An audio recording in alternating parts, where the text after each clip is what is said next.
the big one, just going first. Let's kick things off with one of the most well-respected and most beloved games from last generation. And yeah, it's already over 5 years old. Bioshock Infinite. This is a game that has dogged me since its release 5+ years ago. And the first time I played it, I got about 2/3, 3/4 of the way through it, and I just put it down. I'll be perfectly honest, my 360 playthrough of this game, I did not even finish it, and that was when the game released 5+ years ago. And unlike some people who may not really know why they put a game down, I know exactly why I put this game down.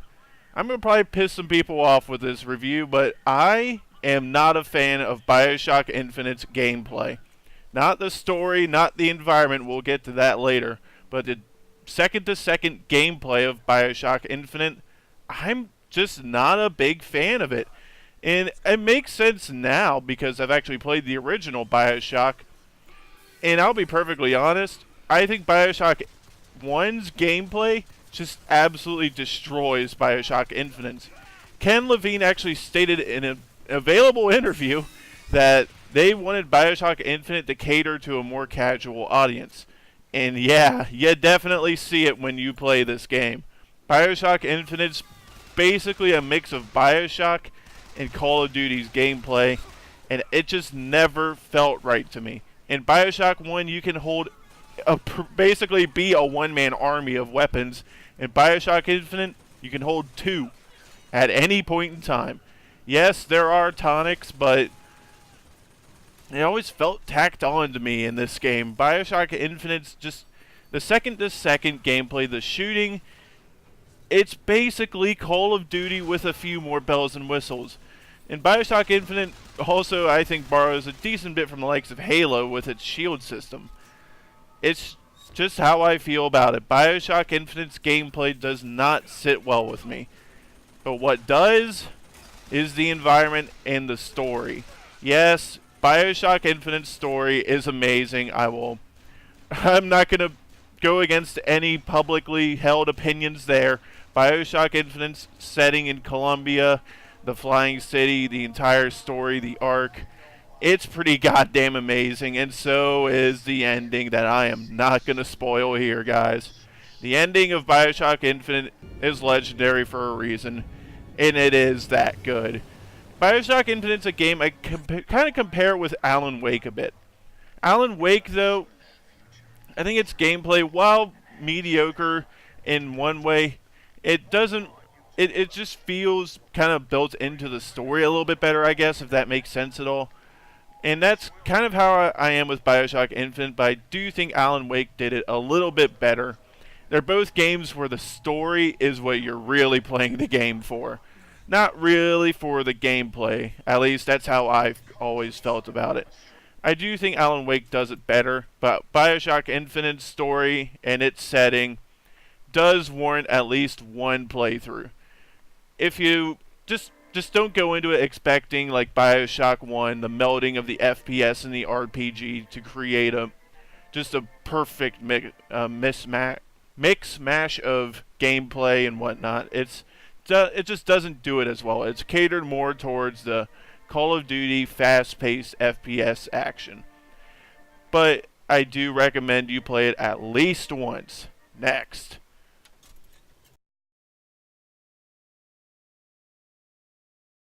Talk about your night and freaking day. It's Ghost Recon Wildlands.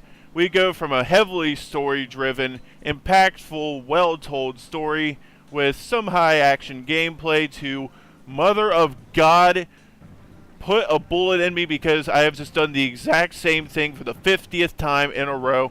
And Mother of God, look at all the bosses you have to kill. Ghost Recon Wildlands is so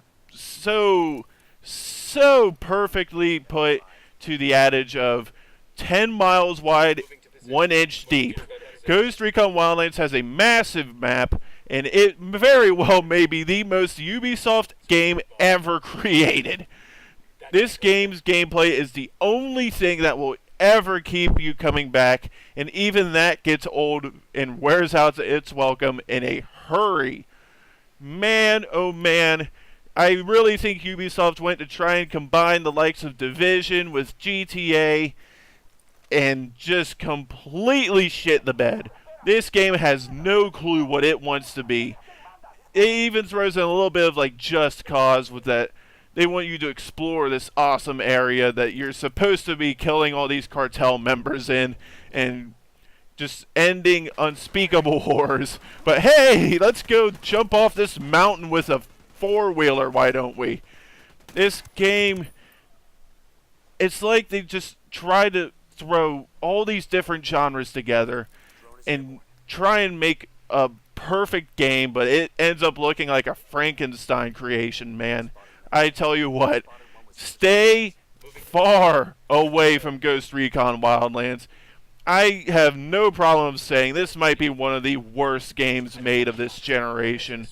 Its upgrades suck. The customization is like 10 times deeper than it ever needed to be, and good luck getting an attachment for your gun. You either have to buy it or you have to go grind side quests, and mother of God, there are so many side quests in this game. It's just, it's no, this game's just, I'm run out of words to really describe it. It's just terrible. Ghost Recon Wildlands has nothing, absolutely nothing redeemable about it in the slightest. Ubisoft made the ultimate screw-around game that never should have been a screw-around game to begin with. They had a lot of potential, and good God, talk about striking out in 3 pitches. Next.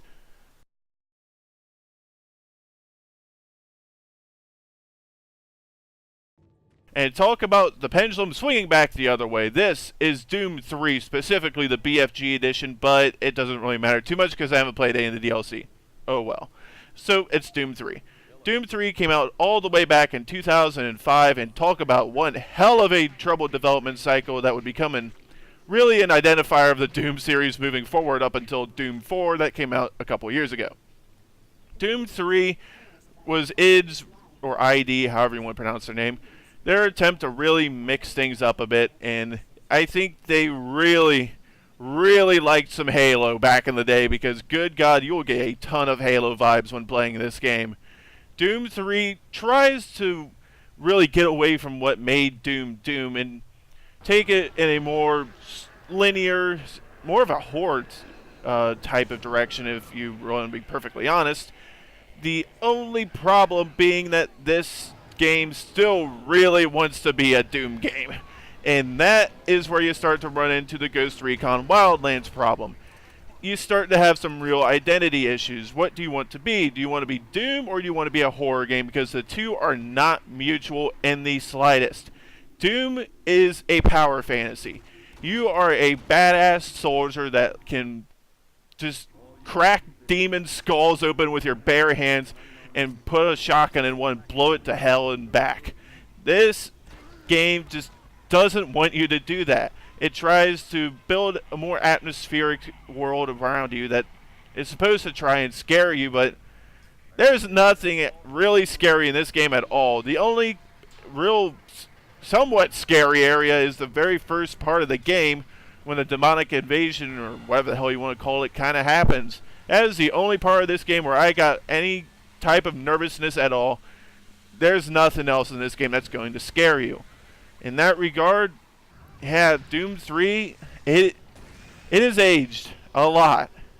Very, very poorly. There are some texture mods you can get for it that'll make it look a bit better, but Doom 3 just, it doesn't do it for me. If you're like me and you came from Doom 4 and wanted to test out the newer Doom, since, in my opinion, you know, the Doom 1 and Doom 2 are like 16-bit, so you're looking for something a little more modern, you know. Doom 3, it's not going to do it. I'm not going to go out and say the game's totally unplayable, because I do think there is some fun to be had here, and this game does have its fans, but yeah, it doesn't do it for me. Doom 3 has way too many identity problems to really be appealing to me. Approach it with caution. If you can get it for dirt cheap, which you probably can nowadays, give it a shot. You might see something I don't, but let's move on.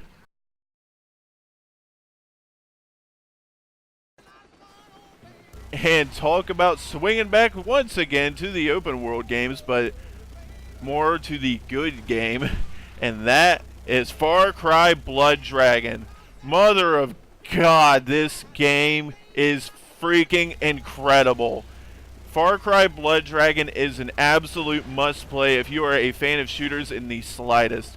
This game really tries to parody like 80s action movies and 80s culture in general, which I enjoy 80s culture. I enjoy 80s music a fuck ton, and this game is goddamn amazing. It's really a throwback also to like the old school FPS games like Doom 1, Doom 2, Duke Nukem, all of those as well. And this game is, it's not even just fun to play. It is just an absolute blast, even just listening to it, even during cutscenes and the absolute side-splitting tutorial segment. For fuck's sake. Jump if you wish to jump. Spider, I hate you. Crouch to go lower. Just let me kill people, damn it. The tutorial segment of this game is worth a play alone.